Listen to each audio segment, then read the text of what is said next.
you're not going to allow your circumstances to define you. You've decided that you're not going to allow the events, the things, the people, life, determine who you become.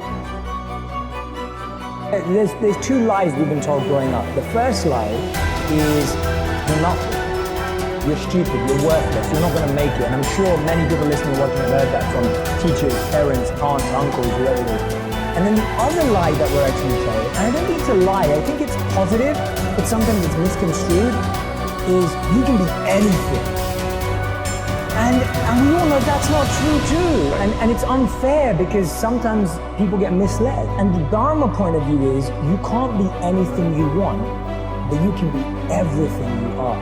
And what I mean by that is you have a genius, a potential, a power inside of you that you don't know yet. Why? Because you're inexperienced. It's not that you're unqualified, it's your inexperience. So people are saying, I'm stuck. I don't know where my life's going. I don't know what my purpose is. So you're perceiving yourself to be unqualified or underqualified. Actually, you're just inexperienced. You just haven't done enough things to let the magnet of your life tell you what it's attracted to. A man is about responsibility. And I think a man, a true man, knows he's the head but plays, the tail. Here's what I'm asking you to do. Walk away from the 97%. Don't use their vocabulary. Don't use their excuses. Don't go where they go. Don't do what they do. Don't talk like they talk. It's not what happens that determines the major part of your future. The key is what you do about it. If you will start that process of change, do something different the next 90 days than you did the last 90 days. Like picking up the books to read. Since we cannot change the circumstances, but we can change ourselves. What you have at the moment, you've attracted by the person you become. If you will change, everything will change for you. To have more, you simply have to become more. Start working on yourself, making these personal changes. It'll all change. You can be given the best opportunity in the world. And if you're not willing to work, nothing works. You want to get your work ethic so high that people actually admire you. I'm going to ask you a question right now. Do people know you because of your unbelievable work ethic? If you can't answer yes to that, man, you're not going to get in that top 10%. Dude, people need to know you for one major thing first. He works. The guy's there every day. The guy's pushing and shoving. Because the truth is, no matter how good your ideas are, how good your art is, if you're not working, man, if you're not vibrating at a frequency that people say, my God, how does that guy do all that? If you're not vibrating at that rate, tremendous work ethic, it's just a muscle now, and it's just a discipline in your life, and it's a way. But if you're not working at that level, you're not going to make it. Get your work ethic again, man. It's the American way. Work ethic.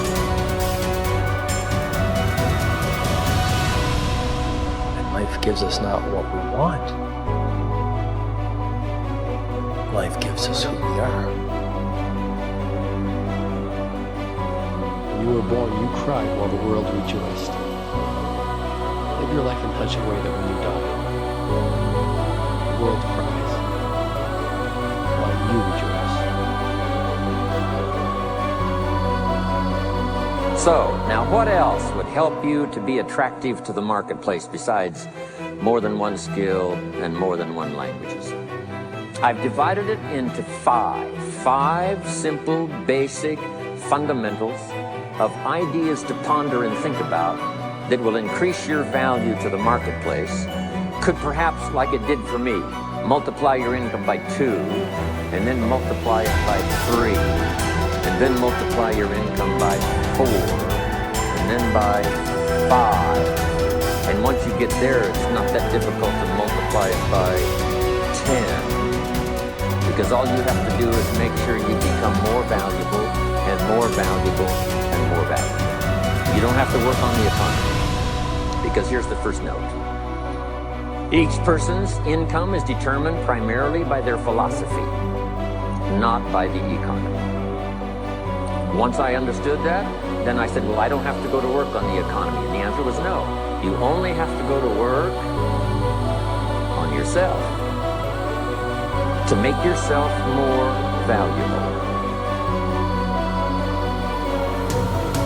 Albert Einstein said, imagination is everything. It's the preview to life's coming attraction. But guess what? Your imagination really is. It's the evidence of things not seen. Because your imagination, you know why it's the evidence of things not seen? Because you're the only one can see it. Your imagination is actually God showing you a preview of a coming attraction that He has for you. The moment you don't believe in your imagination, you negate what He got for you. Your imagination is the preview to life's coming attraction. It is the evidence of things not seen. Because can't nobody see it with you. Your problem is you keep telling your imagination to the wrong people. See, if you want to kill a big dream, tell it to a small-minded person. It's dead. How many times, man, have you had a tremendous idea? Something you thought was the one, and you went and told it to your loved ones and your so-called friends, and they shot it down. I mean, you was convinced that it was just, oh man, I just came to you. And you told it to them and they shot it down. And you thought since they was your loved ones and their friends and they got your best interests at heart, you believed them. You was wrong. You let them talk you out of what God got for you. Some of y'all still sitting here with the ambition of opening a business one day, but you scared to go start the business because you got a job and you got bills. Rich people got bills. Everybody got bills. Hell, I got bills. Everybody owes somebody something. I got something with the bank right now. You're going to let the fact that you got some bills stop you from opening the business, the thing that God done put in your imagination. So you're going to squash that because you got bills. Everybody got bills.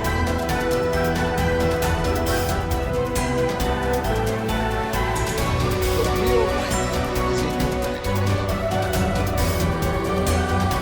Can you grab what I'm talking about? So I know what you thought I was going to say. I'm just a real dude. I don't even have the education you all have. I flunked out of school. I ain't got no education. I don't use 4-syllable words. The only 4-syllable word I know is my bank account. What I'm sharing with you is stuff that everybody can apply today. If you are sitting in here thinking that you're too old to listen to what Steve, hell, I'm 60. I'm 60 years old, but I still rely on my imagination. See, if you think you're too old to make it, let me give you a prime example. Colonel Sanders. Colonel Sanders has been frying chicken his whole life. He was telling everybody he had the best chicken in the world. Ain't nobody believed him. They turned him down everywhere. Colonel Sanders didn't get a franchise till he was in his 60s. Kentucky Fried Chicken sells more chicken than anybody in the world today. So if you're sitting here thinking because you got a little gray on you, you're too late. As long as God waking you up in the morning, that's the sign that He ain't through with you. So what you tripping for? You sitting up in here like God can't do nothing for you because you 60. Man, you know what I'm asking God for right now? And I'm 60. If you could see my vision board, you would be blown away. Because I got enough right now. I really know. But I ain't in the need business. I'm in the want business. Ain't nothing wrong with wanting something. Quit going down to these churches y'all sitting up in here going down to, keeping you in these little boxes. God got a big life for you. The only person ain't get that. Look, and I love church. Don't get me wrong, I'm not knocking church. Don't read that. Steve don't care for the church no more. I didn't say that. But don't go down there, memorize all these scriptures, and then don't apply none of them to your life. That's what I'm talking about. Quit going down there just to go and just get a couple of scriptures and apply them to you. The smallest scripture I ever read changed my life. The scripture real simple. You have not because you asked. You see, successful people, we don't use hope as a strategy, because the minute you use the word hope, what you're saying is you have no power, you have no control over the outcome. When you give away that responsibility, you also give away that power. You have no control, you have no choice. Because people perform better when there's no safety net. People perform better in sports and everything else if you don't have a plan B. I'm telling you, I've never ever had a plan B. I think most of us, we struggle with those things, insecurities, and say, you know what? But once I get rich and I get powerful, then I'll feel good. So while you're out there striving for success, going for it, even though you feel insecure a lot, you say, I know why. It's because I don't have success yet. And that's the key, because it means that we tried. It means that we got up. It means that we cured our fear by taking action over and over and over. What will come, and whatever it is, I'm going to learn. You guys, remember, if you want to be successful, learn from the other people's mistakes. Don't learn from the successful stories. I need you to be self-aware. So I need you to remember that you are always learning. In life, you are always learning. And I need you to believe in yourself. I need you to see yourself capable, lovable, and unconditionally worthy of your future. You can go after whatever you want. You just cannot deny anyone else to go after whatever they want. You don't have to wait in line. You don't have to do it the way everybody else has done it.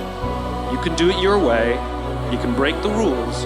You just can't get in the way of somebody else getting what they want. The things that define you as successful existed long before you were becoming successful. The relationship with your family, the health in your body, the ability to command your arm to raise and it raises, the ability to smell the roses and to enjoy laughter, to laugh until your belly hurts, the ability to have faith and pray and see and believe in the unseen. Figure out who you are, don't apologize for who you are, and then become even greater than you naturally are at what you are. So many people float down the river of life without ever even putting their paddles in the water, just hoping and praying and dreaming and wishing that they're going to end up somewhere good. Guys, that's not how life works. You know, you have paddles in your boat, you just got to learn to use them.